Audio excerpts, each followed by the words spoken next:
the City is a really small scale.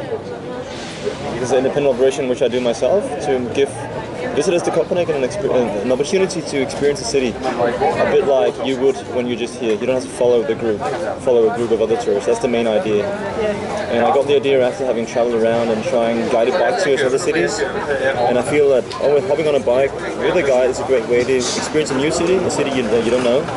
And I just always got annoyed by the fact that I had to follow this group and I couldn't take my time and I couldn't take detours and stop and chat to people. And I came back from a tour and I thought, couldn't it be possible somehow to do it differently with the use of a GPS guide? And I read about Berlin. There's a place you can rent these old trappy cars, and you got the GPS audio guide on the car radio. So I thought perhaps I can figure that converting it to a bicycle system. So I set off for that endeavor, and it took about 2 years to complete it.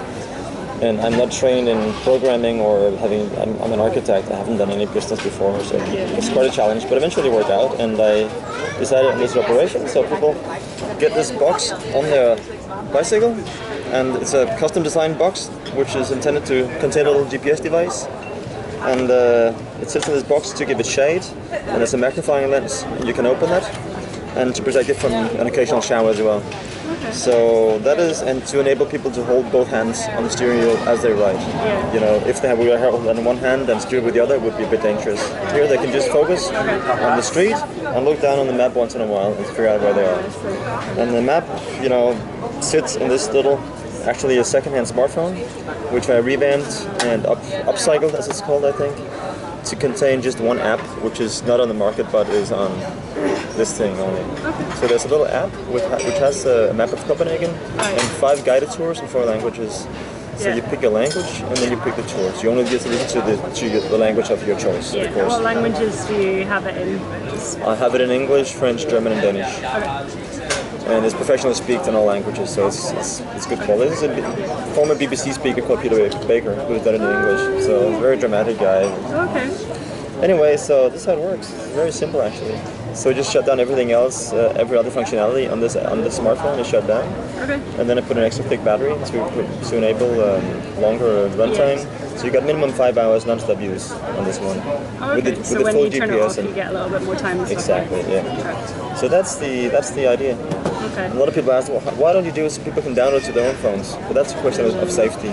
Because should they do that, how will they hold it, and with the sunshine and the glare? And this kind of protected. So to get this whole thing working was quite a challenge, but now it kind of works. Was it pretty difficult to break into the market, given that there are so many other places that rent bikes and that kind of stuff? Yeah, a bit. Yeah? Yeah, and still it's a small operation. I hardly make any money out of this, so I should have just had a, figured I should have just closed this, or should I try to do something? So now I'm having a new website where you can pay online, and so I try to keep. I like the product. Yeah, and people seem to like it as well, so we'd be better to shut it down. But I think it's more unique than just getting a bike off the street and just kind of trying to figure out where you are, and I think it's an awesome idea. And the technique is very, as you can see, a bit homegrown. I built these myself on my attic, and it's very homemade and home designed. But where I have my expertise is kind of in the content, as an urban planner and knowing the city very well and so on. So that's where I really put my emphasis, is to make great content. So it's not just the technique. I hope the technical stuff will fade in the background and just give people a great impression of riding at their own pace, and they can stop where they want. And of course, there's 13 stops on these tours, so you get to the stop, you can listen to stories, and you can continue afterwards. So that's the idea. The idea is like an equivalent of a standard guided tour, but where you can take detours and but when you're on your own and you can just do what you want. Yeah, or with your friends, you can. So that's the main idea. And I've had great reviews so far. I'm really happy for that. Well, that's cool. Are there any other plans for development of the city, or kind of just... I would like to do a walking version as well. Okay. But that is more to get a bit off the technical stuff, because it's a bit demanding to always have to repair the things and so on. So people would be able to download those to their own smartphones, and they could just walk. But that would be smaller distances. what I like about, I'm really proud of our bicycle culture, and I work with it on a daily basis, and I'm really proud of a city being able to do this and having the political will to do this over a long period, and resulting in this bike share we have now, which is around 50%, or a bit less, but they're aiming for 50%. I think it's about 35, 40 in the city now. So I'm really proud. I want to share this with people coming here. Basically, I want them to go home, becoming bicycle ambassadors at home, and trying to push for change there as well. So that I would love, people to experience that in a great way. And I don't think they really get the full value on a guided tour with a bunch of other people. So I think they get to taste the real thing better with this system. Do you think Copenhagen is quite a safe city to bike in? Yes, very.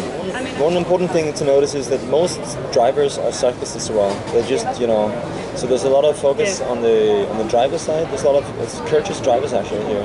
You see quite little rude behavior from the drivers of cars. So that means that it feels safer to everybody.